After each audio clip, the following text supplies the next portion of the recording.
Oppo F19s എന്ന പുതിയൊരു smart phone ഇപ്പം ഇന്ത്യൻ മാർക്കറ്റിൽ ലോഞ്ച് ചെയ്തിട്ടുണ്ട്. ഈ ഒരു ഫോണ് 20,000 രൂപ പ്രൈസ് റേഞ്ചിൽ വരുന്ന ഒരു ഫോണാണ്.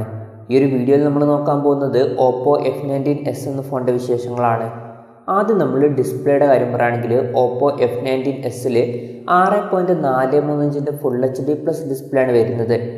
ഇതിൽ AMOLED ഡിസ്പ്ലേ കൊടുത്തിട്ടുണ്ട്. അത് നല്ലൊരു കാര്യം തന്നെയാണ്. പിന്നെ ഈ ഫോണിൽ കൂടിയ റിഫ്രഷ് റേറ്റും സപ്പോർട്ട് ചെയ്യുന്നില്ല. 60 ഹെർട്സിൻ്റെ റിഫ്രഷ് റേറ്റുമായിട്ടാണ് ഈ ഒരു ഫോൺ വരുന്നത്. അതുപോലെ തന്നെ 180 ഹെർട്സിൻ്റെ ടച്ച് സാമ്പിളിംഗ് റേറ്റും ഈ ഒരു ഫോണിൽ വരുന്നുണ്ട്. പിന്നെ പഞ്ചോൾ ഡിസ്പ്ലേ ആണ് ഈ ഫോണിൽ കൊടുത്തിട്ടുള്ളത്. പഞ്ചോൾ വരുന്നത് ടോപ്പ് ലെഫ്റ്റ് ഭാഗത്തായിട്ടാണ്. 20:9 എന്നുള്ള ആസ്പെക്ട് റേഷ്യോയിലാണ് ഈ ഒരു ഫോൺ വരുന്നത്. ഈ ഫോണിൽ ഏകദേശം 90.8% സ്ക്രീൻ ടു ബോഡി റേഷ്യോ വരുന്നുണ്ട്. പിന്നെ പീക്ക് ബ്രൈറ്റ്നസ് വരുന്നത് 600 നിറ്റ്സ് ആണ്. അപ്പോൾ ഡിസ്പ്ലേ നമ്മൾ മൊത്തത്തിൽ നോക്കുകയാണെന്നുണ്ടെങ്കിൽ ഈ ഒരു ഫോണിൽ AMOLED ഡിസ്പ്ലേ വരുന്നു എന്നുള്ളൊരു പോസിറ്റീവായിട്ടുള്ള കാര്യം വരുന്നുണ്ട്. പിന്നെ ഈ ഒരു പ്രൈസ് റേഞ്ചിൽ നിങ്ങൾക്ക് AMOLED ഡിസ്പ്ലേയും അതുപോലെ തന്നെ കൂടിയ റിഫ്രഷ് റേറ്റുമായിട്ട് വരുന്ന ഫോണുകളൊക്കെ വേണമെന്നുണ്ടെങ്കിൽ അതിനുള്ള ഓപ്ഷൻസും കാര്യങ്ങളൊക്കെ വരുന്നുണ്ട്. ഉദാഹരണം പറയുകയാണെങ്കിൽ റെഡ്മി നോട്ട് 10 പ്രോ മാക്സ് എന്നീ ഫോണുകളിലൊക്കെ AMOLED ഡിസ്പ്ലേയുടെ കൂടെ കൂടിയ റിഫ്രഷ് റേറ്റ് എന്നുള്ള ഫീച്ചറും കൂടി കൊടുത്തിട്ടുണ്ട്. പക്ഷേ ശ്രദ്ധിക്കേണ്ട ഒരു കാര്യം എന്താണെന്ന് വെച്ചാൽ അതൊക്കെ ഓൺലൈൻ ഫോൺസ് ആണ്. എന്നാൽ ഓപ്പോ F19s എന്ന ഫോൺ അങ്ങനെയല്ല, ഇതൊരു ഓഫ്ലൈൻ ഫോണാണ്. ഓഫ്ലൈൻ ഫോൺസ് മാത്രം നമ്മൾ കൺസിഡർ ചെയ്യുകയാണെന്നുണ്ടെങ്കിൽ ഈ ഒരു പ്രൈസ് റേഞ്ചിൽ ഓപ്പോ F19s എന്ന ഫോണിൽ അത്യാവശ്യം നല്ല ഡിസ്പ്ലേ ഫീച്ചേഴ്സും കാര്യങ്ങളൊക്കെ കൊടുത്തിട്ടുണ്ട്. പിന്നെ ഈ ഫോണിൽ in display finger print sensor വരുന്നുണ്ട്. ഫോണിൻ്റെ വെയിറ്റ് വരുന്നത് ഏകദേശം 175 ഗ്രാമാണ്. അപ്പോൾ അത്യാവശ്യം നല്ല വെയിറ്റ് കുറഞ്ഞൊരു ഫോണാണ് ഓപ്പോ F19s എന്ന ഫോൺ. അതുപോലെ തന്നെ തിക്നെസ് വരുന്നത് 7.95 mm ആണ്. അപ്പോൾ തിക്നെസ്സും അത്യാവശ്യം കുറവാണ്. പ്രോസസ്സറിൻ്റെ കാര്യം പറയുകയാണെങ്കിൽ സ്നാപ്ഡ്രാഗൺ 662 എന്ന പ്രോസസ്സറുമായിട്ടാണ് ഈ ഒരു ഫോൺ വരുന്നത്. 20,000 രൂപ പ്രൈസ് റേഞ്ചിൽ ഇത് മികച്ചൊരു പ്രോസസ്സറാണോ എന്ന് ചോദിച്ചാൽ അല്ല എന്ന് പറയേണ്ടി വരും. ഇപ്പം ഈ ഒരു പ്രൈസ് റേഞ്ചിൽ ഇതിനേക്കാളൊക്കെ വളരെ മികച്ച പ്രോസസ്സറുമായിട്ട് വരുന്ന ഫോണുകളൊക്കെ വരുന്നുണ്ട്. ഈ ഒരു സ്നാപ്ഡ്രാഗൺ 662 എന്ന പ്രോസസ്സറിൻ്റെ കാര്യം പറയുകയാണെന്നുണ്ടെങ്കിൽ റിയൽമിയുടെ ഇപ്പോൾ 9,000 രൂപ പ്രൈസ് റേഞ്ചിൽ വരുന്ന ഒരു ഫോണിൽ ഇതേ ഒരു പ്രോസസ്സറും കാര്യങ്ങളൊക്കെ വരുന്നുണ്ട്. എന്തായാലും ഈ ഒരു പ്രൈസ് റേഞ്ചിൽ ബെസ്റ്റ് ആയിട്ടുള്ള പ്രോസസ്സർ അല്ല ഈ ഒരു സ്നാപ്ഡ്രാഗൺ 662 എന്ന പ്രോസസ്സർ. എന്നാലും ജസ്റ്റ് ഒരു ആവറേജ് ആയിട്ടുള്ള യൂസേഴ്സിന് തരക്കേടില്ലാത്ത പെർഫോമൻസ് കാര്യങ്ങളൊക്കെ കിട്ടേണ്ടതാണ്. പിന്നെ ഈ ഒരു പ്രൈസ് റേഞ്ചിൽ നിങ്ങൾ പെർഫോമൻസിനും അതുപോലെ തന്നെ ഗെയിമിങ്ങിനൊക്കെ ഇമ്പോർട്ടൻസ് കൊടുക്കുന്നവരാണെന്നുണ്ടെങ്കിൽ ഇതിനേക്കാൾ ബെറ്റർ ആയിട്ടുള്ള പ്രോസസ്സറുമായിട്ട് വരുന്ന ഫോണുകളൊക്കെ വരുന്നുണ്ട്. ഉദാഹരണം പറയുകയാണെങ്കിൽ സ്നാപ്ഡ്രാഗൺ 765G 768G അതുപോലെ തന്നെ മീഡിയാടെക്കിൻ്റെ ഡിമെൻസിറ്റി 800U 810 ഇതുപോലുള്ള പ്രോസസ്സറുമായിട്ട് വരുന്ന ഫോണുകൾ വരുന്നുണ്ട്. ഇതിലാണെങ്കിൽ ബെറ്റർ ആയിട്ടുള്ള പെർഫോമൻസ് മാത്രമല്ല വരുന്നത്, ഈ പറഞ്ഞ പ്രോസസ്സറിലൊക്കെ 5G സപ്പോർട്ട് ചെയ്യുന്നുണ്ട്. ഈ ഒരു ഓപ്പോ F19s എന്ന ഫോണിൽ 5G സപ്പോർട്ട് ചെയ്യുന്നില്ല, മാക്സിമം 4G സപ്പോർട്ടാണ് വരുന്നത്. ഈ ഒരു ഫോണിൽ 6GB റാം കൊടുത്തിട്ടുണ്ട്. 128GB ഇൻറ്റേർണലും വരുന്നുണ്ട്. LPDDR4Xൻ്റെ റാമാണ് ഈ ഫോണിൽ ഉപയോഗിച്ചിരിക്കുന്നത്. UFS 2.1 സ്റ്റോറേജ് ടൈപ്പും ഇതിൽ വരുന്നുണ്ട്. പിന്നെ ഈ ഒരു ഫോണിൽ എക്സ്റ്റെൻഡഡ് റാം എന്നുള്ള ഫീച്ചർ കൊടുത്തിട്ടുണ്ട്. അതായത് എക്സ്ട്രാ റാം വേണ്ട സമയത്ത് ഇൻറ്റേർണൽ മെമ്മറിയിൽ നിന്ന് കുറച്ച് മെമ്മറി എടുത്തിട്ട് അത് റാമായിട്ട് യൂസ് ചെയ്യും. അങ്ങനെ എക്സ്ട്രാ 5GB റാം നമുക്ക് ലഭിക്കുന്നതായിരിക്കും. മെമ്മറി എക്സ്പാൻഡ് ചെയ്യണമെന്നുണ്ടെങ്കിൽ ഡെഡിക്കേറ്റഡ് മെമ്മറി കാർഡ് സ്ലോട്ട് ഈ ഫോണിൽ കൊടുത്തിട്ടുണ്ട്.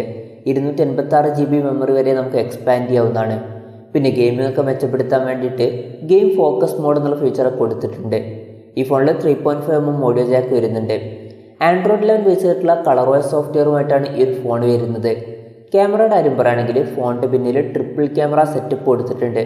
48 മെഗാപിക്സലിൻ്റെ f1.7 അപ്പേഴ്സിൽ വരുന്ന മെയിൻ ക്യാമറ സെൻസറാണ് ഈ ഒരു ഫോണിൽ വരുന്നത്. പിന്നെ 2 മെഗാപിക്സലിൻ്റെ f2.4 അപ്പേഴ്സിൽ വരുന്ന മാക്രോ ലെൻസും അതുപോലെ തന്നെ 2 മെഗാപിക്സലിൻ്റെ f2.4 അപ്പേഴ്സിൽ വരുന്ന ഡെപ്ത് സെൻസറും വരുന്നുണ്ട്. ഇവിടെ ശ്രദ്ധിക്കേണ്ട ഒരു കാര്യം എന്താണെന്ന് വെച്ചാൽ ഈ ഒരു പ്രൈസ് റേഞ്ചിൽ ഈ ഒരു ഫോണിൽ അൾട്രാ വൈഡ് ആംഗിൾ ലെൻസും കാര്യങ്ങളൊന്നും വരുന്നില്ല. ഇപ്പം 20,000 രൂപ പ്രൈസ് റേഞ്ചിലൊക്കെ നമ്മൾ ഏറ്റവും മിനിമം എക്സ്പെക്ട് ചെയ്യുന്ന ഒരു കാര്യമാണ് അൾട്രാ വൈഡ് ആംഗിൾ ലെൻസൊക്കെ ക്യാമറയിൽ. ഈവൻ ഓഫ്ലൈൻ ഫോൺ ആണെങ്കിലും ആ ഒരു പ്രൈസ് റേഞ്ചിൽ നമ്മൾ അൾട്രാ വൈഡ് ആംഗിൾ ലെൻസ് എന്നുള്ള കാര്യം എക്സ്പെക്ട് ചെയ്യുന്നുണ്ട്. പക്ഷേ ഈ ഒരു ഫോണിൽ അത് മിസ്സിംഗ് ആണ്. പിന്നെ സെൽഫി ക്യാമറയുടെ കാര്യം പറയുകയാണെങ്കിൽ ഫ്രണ്ടിൽ 16 മെഗാപിക്സലിൻ്റെ f2.4 അപ്പേഴ്സിൽ വരുന്ന സെൽഫി ക്യാമറ ആണ് വരുന്നത്.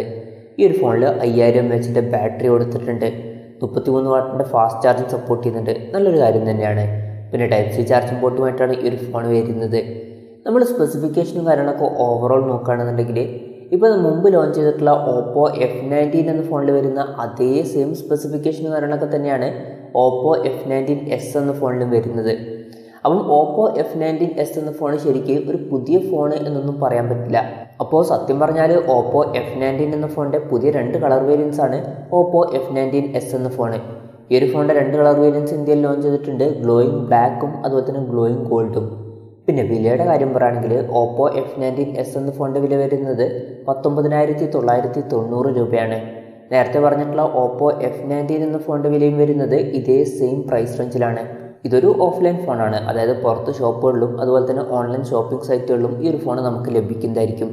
എന്തായാലും നമ്മൾ ഓവറോൾ നോക്കുകയാണെന്നുണ്ടെങ്കിൽ എനിക്ക് തോന്നിയിട്ടുള്ളൊരു കാര്യം എന്താണെന്ന് വെച്ചാൽ ഇപ്പം ദിവാലി ഫെസ്റ്റിവൽ സീസണാണ്. അതുകൊണ്ട് തന്നെ കൂടുതൽ ഫോണുകളുടെ സെയിലും കാര്യങ്ങളൊക്കെ നടക്കാൻ ചാൻസ് ഉണ്ട്. അപ്പം ഓപ്പോ ചെയ്തൊരു പരിപാടി എന്താണെന്ന് വെച്ചാൽ ഓപ്പോ F19 എന്ന ഫോൺ തന്നെ പുതിയൊരു കളർ വേരിയൻസിലായിട്ട് ഓപ്പോ F19s എന്ന പേരിൽ ലോഞ്ച് ചെയ്തു. അപ്പം പലരും വിചാരിക്കും ഇത് പുതിയൊരു സ്മാർട്ട് ഫോൺ ആണ് എന്ന്. അങ്ങനെ പലരും ഈ ഒരു ഫോൺ സെലക്ട് ചെയ്യാൻ ചാൻസ് ഉണ്ട്. അപ്പം ജസ്റ്റ് ഓപ്പോ F19 എന്ന ഫോണിൻ്റെ സെയിൽ കൂട്ടാൻ വേണ്ടിയിട്ട് ഇറക്കിയിട്ടുള്ളൊരു ഫോണാണ് ഓപ്പോ F19s എന്നാണ് എനിക്ക് തോന്നിയിട്ടുള്ളത്. ഈ ഒരു പ്രൈസ് റേഞ്ചിൽ ഈ ഒരു ഫോൺ മികച്ച ഫോണാണെന്ന് വെച്ചാൽ ചില ഇൻട്രസ്റ്റിംഗ് ആയിട്ടുള്ള ഫീച്ചേഴ്സും കാര്യങ്ങളൊക്കെ ഈ ഒരു ഫോണിൽ വരുന്നുണ്ട്.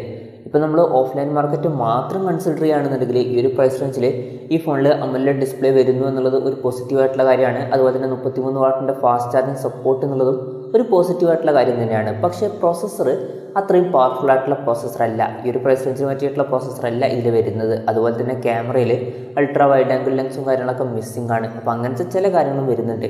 അപ്പം എന്തായാലും ഈ ഒരു ഫോൺ ഈ ഒരു പ്രൈസ് റേഞ്ചിൽ ബെസ്റ്റ് ആയിട്ടുള്ള ഫോണാണ് എന്നൊന്നും ഞാൻ പറയില്ല.